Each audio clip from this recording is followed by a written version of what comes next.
Okay, afternoon everyone.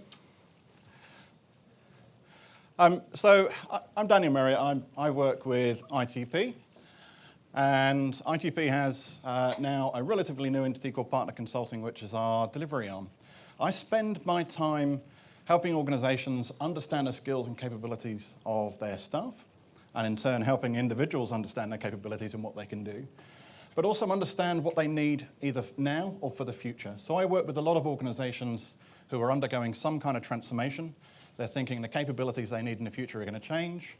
They want to understand how close they are and actually what they need to do about that. The good news is, when we tend to do assessments with organizations, we find out that all of you, staff, employees, the leadership, and the rest of you, actually have more skills than you need for your role. So often there are dormant skills in organizations. That's a really nice surprise for organizations to find out. And actually it's a really nice positive surprise and encouragement for staff who are going through a process too. Along with that, I've been helping organizations who are undergoing transformation, and one of my clients, a large government agency, got a lot of staff who are currently exiting the organization. And one of the things I've been doing is having one-on-one sessions with them to help them understand their own skills, capabilities, and where they go with their next steps. Some of these are people who've been in an organization for 20, 30, 40 years. And actually, for some of them, it's the first time they've really had a good conversation with an outside person around what they can do. So I wanted to share some of the insights from working with organizations, but also insights from working with individuals one-on-one. And actually, the two bits of that marry together quite well. So first question I'm going to ask is, what does your professional development plan look like? In fact, I should probably unwind that and ask two questions. Hands up, who thinks they have a good professional development plan, or even a professional development plan at all? Okay, that's definitely not everyone. I'm not going to pick on anyone. This is one of the things I spend a lot of time working on, because it's the root of improvement, having a plan to improve, seeing how you do against that plan, and then actually adjusting that as you go forward. The reality for lots of the people I come across looks like this. Let's go and do some training, possibly go and get a certification. Maybe do a little bit of work on soft skills, definitely much less time and effort than we spend on knowledge and certifications. And hopefully that gets me to my next job. If you're really lucky, there's some kind of feedback mechanism there to help you see whether that's actually working for you. Does anyone recognize that as something similar to what they have in the development plan or what they might have had in the past? Yeah. So keep that in mind for a second. I'm going to ask you a question here. Which one of these two people is a musician? Is there anyone who wants to buy me a coffee and tell me it's the person on the left? Okay, so it's the person on the right. And why is that? I'll take the coffee anyway, thanks. Yeah. Why is that? Musicians play instruments, they sing, they do other things, but they do. And that's actually what we do as professionals in the workplace. We do things, and that's a really important thing to do, to recognize. Knowledge is one of the pieces, but doing is really important, and that's a key thing in our professional development. So why then do we spend a lot of time focusing on knowledge and certifications in our professional development planning? I think we need to rethink that. This is what we often see. Technical knowledge, tools and methods, maybe a little bit of work around the context. And a lot of IT and digital roles are focused on this. And in fact, this is often driven by job descriptions. A lot of job descriptions say knowledge of, must know, awareness of, have used. Not a lot about what you're actually going to do. So I recognize a lot of that. But I think there's another thing we can add into this, and that's to think about the skills. Now, I'm thinking here of skills as your ability to get stuff done, your ability to perform activities. The knowledge piece is a prerequisite to being able to do that, but that's the ability to go and recall specific information, universals, principles, practices, structures, that kind of thing. Now, there's a difference between knowing and doing. I'm a consultant.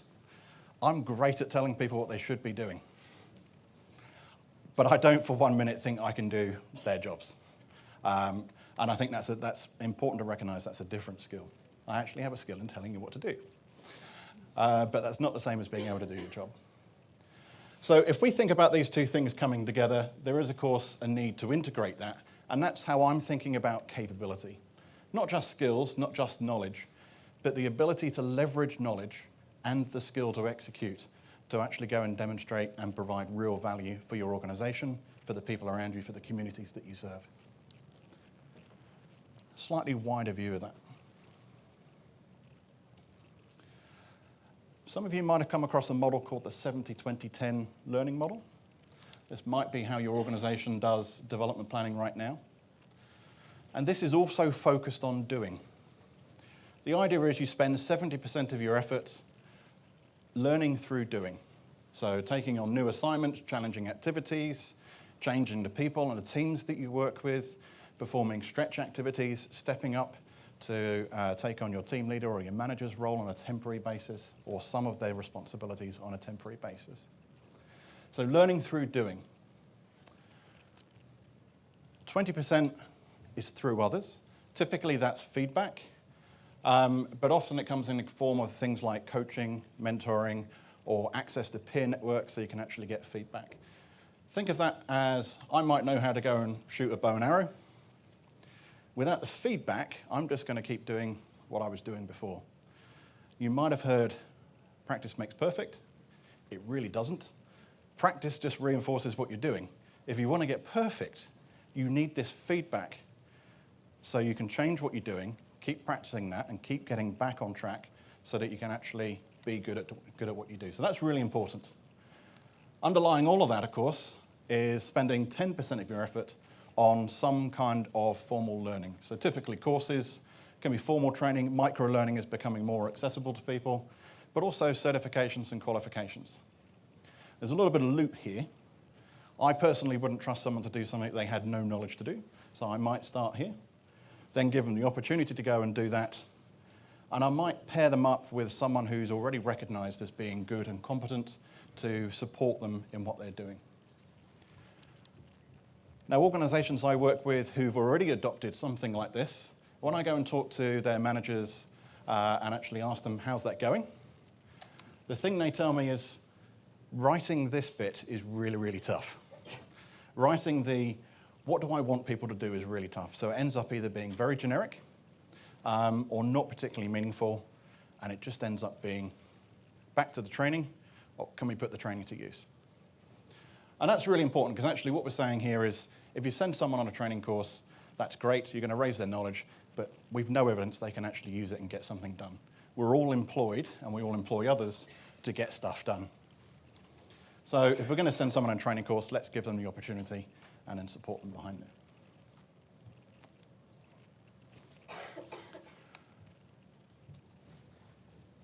So I'm going to just think about how we start setting some of the goals in development planning here. When we look at knowledge, there are some really good ways to recognize levels of knowledge.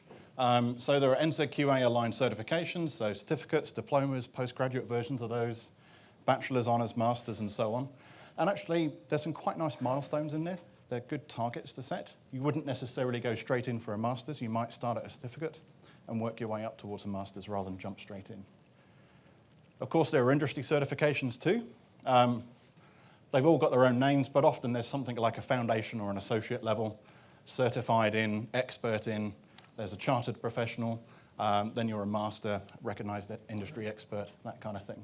But there's usually different levels in it. And again, they create really nice goals and waypoints in your development for your learning. When we think about skills, however, this is an area where a lot of organizations struggle with this a little bit. And actually, there's a case of, well, I kind of need you to do stuff with Windows. Okay, what? I kind of need you to do some stuff with AI or blockchain. Okay, what? And that's where I'm going to introduce you to something called the Skills Framework for the Information Age. This is actually a really great resource. We've got 102 unique skills defined. They're completely agnostic to the technology, the vendor, or the process that's being used. So in project management, for example, Sophia doesn't care whether you're using agile methodologies, Prince2, something else. Providing there's a solid framework in place, that's what they're looking for. And then they're talking about the scale and the complexity of projects that you're running and what you can deliver. Within Sophia, there are 7 different levels. So again, these really useful waypoints. You wouldn't necessarily have someone jump straight in at level 7 on a skill, the highest level. where they're setting their strategy, you would hope actually they might go through some steps along the way, perhaps ensuring and advising, providing advice and guidance, then actually starting to work on some of the strategy pieces later on. It's probably worth noting that a framework like that, not every skill is going to exist at every single level. Some of the governance skills, for example, you don't trust the most junior people in your organization, so that starts at one point, and not every skill reaches all the way to the top. So we can actually partner that with the knowledge piece where we've got a framework for progressing through ways of assessing knowledge, which gives us waypoints, and we can partner that with a skills framework too. So that actually lets us rethink a little bit about professional development. Now, one of the things I will just emphasize, looking at something like Sophia, it's going to focus on the professional skills. Most organizations I work with, particularly larger ones, they already have a behavioral framework. And are not necessarily looking at levels there. We're actually looking to see these are the behaviors that create the culture that we want, and we want them to be exemplified. There might be different manifestations at the leadership level from staff, but usually there's not a need to go into deep levels. So this is a little bit about Sophia. So Sophia supports this idea of we have professional skills. What do you do? How do you get stuff done? There are behaviors that are necessary, but also there's underpinning knowledge that's absolutely required. So if we want a project manager who uses, say, Prince2, we need them to know the Prince2 methodology and to have the project management skill. And if you want them to work in your industry, it's helpful if they've got context and experience from that. And because these skills are all about doing, the way you demonstrate them is through, of course, experience, which is at the center of this framework. Now, I'll point you towards some resources that will let you go and download the framework and actually have a look for yourself. I should just tell you the framework is free to use for internal use, which for most organizations is their favorite price. Now, the framework itself, people who've come across it will come across this A3 chart that's got a list of all the skills. And actually, one of the things in here is people have different skills at different levels. The skills I use every day will come up to a higher level. The skills I use less frequently that I just need to be okay at and not at the same level. And actually, that's true in jobs too. Not every skill in my job description has to be working at the director level. There's lots of things where I just need to get stuff done. When we can actually go and compare the two of those, that actually helps start thinking about what's the gap? What do I need to do? What do I need to do to improve in my own role? I'm going to compare myself to the skills I need here. Or if I want my boss's job or a different job, I can go and compare myself to the skills needed in there. So the framework itself, we've got 102 skills, 7 different levels. They're going to be organized into categories, which is just one way to organize them. We've got things like strategy and architecture, change and transformation, development implementation, delivery and operation, skills and quality, and relationship and engagement. So not just technical skills in here. There's process skills, there's design skills, there's operational skills. There's a whole range. And this over the years has been developed to reflect what we see across a broad breadth of organizations. Not every organization needs every single one of those 102 skills either. Just to give you an idea how that comes together, and I'll leave this really as a reference slide for you. Every skill has its own description. Every level has its own expectations. When we put the two of those together, you end up with a unique description for a skill at that level. So there's actually 390 odd unique skill level descriptions, which tells us what are we expecting someone with that skill to do. And of course, that's really useful in development planning because when you want to describe that 70% bit, what will you do? We've got a framework that's actually giving you that. So let's bring that back to rethinking about professional development. With our 70-20-10 model in here, I'm going to suggest here that a good development plan should be addressing more than one or two things. Often it's just technical knowledge, maybe a little bit of soft skills, which is really going to come into behaviors. But actually, it should be addressing a couple of these things at a time. It might be technical skills and professional skills. It might be changing context, so getting out of one team, going and working in another. It might be that you're changing how your organization works, so the methods and tools change. And interestingly, when people change jobs and we start looking at career development opportunities, usually you want to keep one or two of those things the same because that's why you're okay to go for your next job. You don't go into the next job with no skills, no experience, no capability. You go in with most of what you need, but of course there are some challenges. That's what makes it interesting. So a lot of job change opportunities. Look at moving a few of these. So to give you an idea what some of these might look like in some organizations, I was asked a little while ago to help with an Australian federal government agency who had to create a new cybersecurity team. And they started out by creating job descriptions that required 7+ years experience. Now, five years ago, cybersecurity was a relatively new domain. There were probably about a dozen people in this part of the world who actually could do that, and they weren't going to go and work for this federal agency at government wages. And they certainly didn't have 7 years experience. So I actually worked with them and said, okay, what do you actually need them to do? Let's get down to that. What knowledge do you need them to have? And it turns out a lot of the things they're doing in cybersecurity were pretty similar to what they're already doing in information security, pretty similar to things they're already doing in a well-run IT department. For example, what are we protecting? Well, that's asset management, configuration management. What happens when something happens? Well, that's instant detection, instant resolution, instant recovery. We already do that in IT. So actually, the skills are already there. What we don't have is people with knowledge of those things in a cybersecurity context. So what's changing here? The context. So focusing on cyber part of information security. There are new tools, new methods, new ways of reporting, and new technical knowledge. But the core skills, not changing. If you recognize that, that actually helped that organization go and find people who could do the job, but did need some training and support to raise their knowledge and become familiar with tools and methods. So that works for an organization, but also could work for someone who wants to move into that field and says, I think I'm close. It feels like a jump that's a little bit too big. Well, actually, let's go and recognize what you can do, which in this case would be the skills, and you've got the right behaviors. One that happens quite a lot, particularly with the transformation works I'm involved with, trending towards agile. Now, there's lots that usually goes along with this, but fundamentally what's actually changing here with the trend towards agile in organizations is the tools and methods are changing, how we work together, and the behaviors are changing. A strong emphasis on personal relationships and the rituals and the other artifacts that go along with using agile.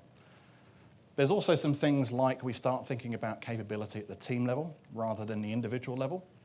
But broadly, the work happening is still the same. So the skills don't change.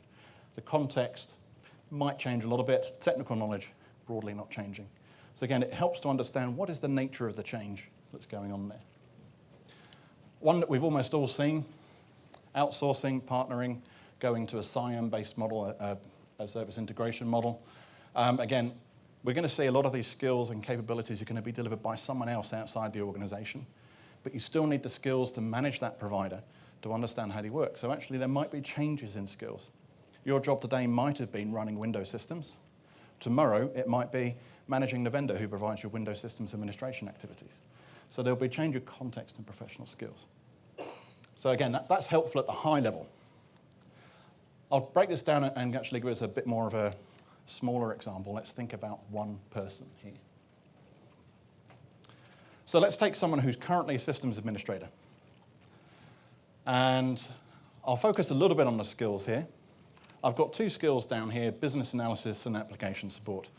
That's probably only a fraction of what they need to do, but let's keep it simple. They need to do that at level 3, which in Sophia is you can apply your knowledge. So you're good. You're probably not trusted to run the shop, but you can get the job done. So one of the first things you might do is actually work on the skills needed for the current role, or the context, or the technical knowledge for the current role. So that's the first place to think about development. Development doesn't always mean changing job. You can change job, though. We might go to a senior sysadmin role. Now, in this case, one of the things about having a structured framework, we can actually see here we're actually asking someone to change 2 levels of a skill. For most people, that's actually a pretty big jump. So if we're just going to ask them to do that in one hit, they're probably going to struggle and need a lot of support. But actually, we can see there is an intermediate level of the skill here, so that's probably going to be the first goal. So we can help a person with their development planning, perhaps raise 1 level, stay in the current role, and then they're closer to the role they want to move into. That's an option. Now, I've got an organization I worked with who recruited a lot of developers. They had a few developers who've been with the company since the dawn of time. They were the architects and the gods that we all bowed down to. But they wouldn't go and mentor some of the junior staff because the work wasn't interesting enough. But the team leads wouldn't give the junior staff more interesting work because they weren't signed off by the seniors. When we actually worked out where they were working, we can actually go and say there's actually a level in the middle. Can we go and write some training, provide some support, mentoring, and some opportunities to get them to the middle ground, which they did, which then resulted in a nice positive spiral of more interesting work. The seniors wanted to actually go and mentor them. The team leads would then actually go and give them more interesting work to do. Nice little positive spiral. So that's quite useful to be able to understand. So the other thing we can think about here, moving sideways. Change of context, possibly. Change of skill. So actually we had here application support and business analysis. We might have over here application support and specialist advice. So being an expert and providing expertise in the use of that particular application, how it fits with the business. So again, not a complete move into something completely new, but borrowing from what they're already doing. And the skills help you understand the scale of the change there. You might move from there and you might extend the role rather than moving to a different role, which is to add on some training responsibilities. Actually, there's a couple of levels of training. You might actually have them just delivering training written by other people first, and then you might have them move on to a high level of training where they're actually customizing the training, understanding the requirements, and starting to drive what's needed. Of course, the other thing you might do is actually add to the responsibilities and take on another role in its own right. And you might add back in the business analyst role. And in this case, the person was at level 3 before they moved up to level 4. That's a growth opportunity for them to grow in that skill whilst keeping the other skills. They're actually growing in the role by taking on additional responsibilities. And that's a really important thing for both organizations and individuals to understand. You don't have to change job to be able to grow and develop. There are ways to create opportunities to deliver more value where you can exercise more skills, grow, gain your knowledge, change the context, and change the levels of the skills you can work at without necessarily changing jobs. And that actually opens up a lot more opportunities.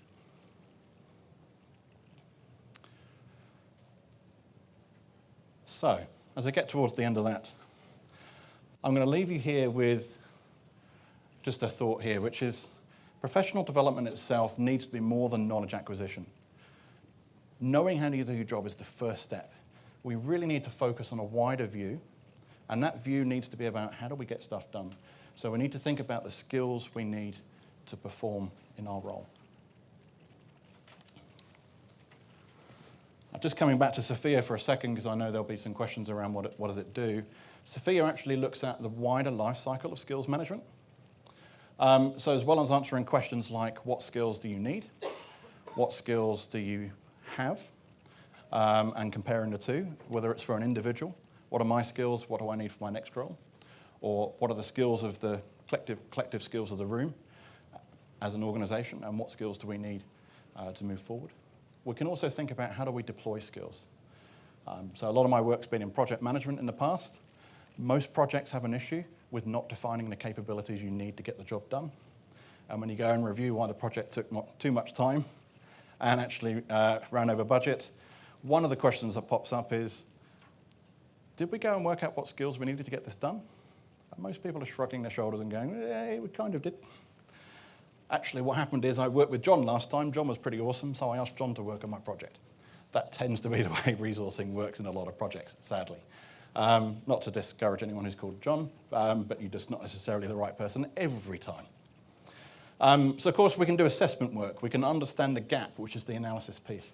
We can think about how we deploy skills in operational roles and create opportunities for people to grow. So there's a whole life cycle of activities we can think about with skills. But again, I'm going to say skills is one piece of professional development. But I think it's a piece that's not had enough attention. And certainly in the work I do, adding this piece in to professional development planning is making a world of difference to individuals, but also to the organizations that are supporting them. And with that, I'll point you to these 3 places for more information. So the Sophia Foundation's website is sophiaonline.org. That's where you can get more information on Sophia, which is a free-to-use resource. If you want to know more about IT professionals, that's us there. If you want help doing things with Sophia, that's Partner Consulting. And feel free to ask me any questions. Great, thank you.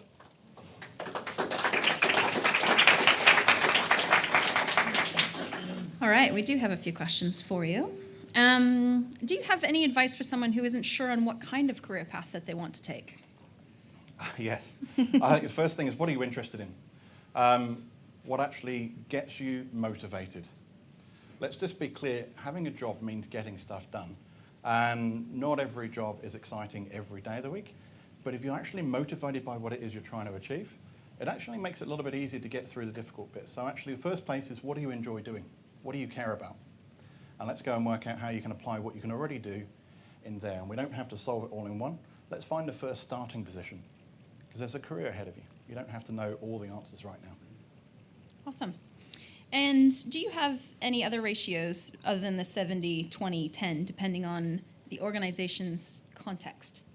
Is it the same for every organization, or does it kind of change depending on who you're talking to? So one of the criticisms of 70, 20, 10 is it's a conveniently round set of numbers. So of course it's a rough approximation.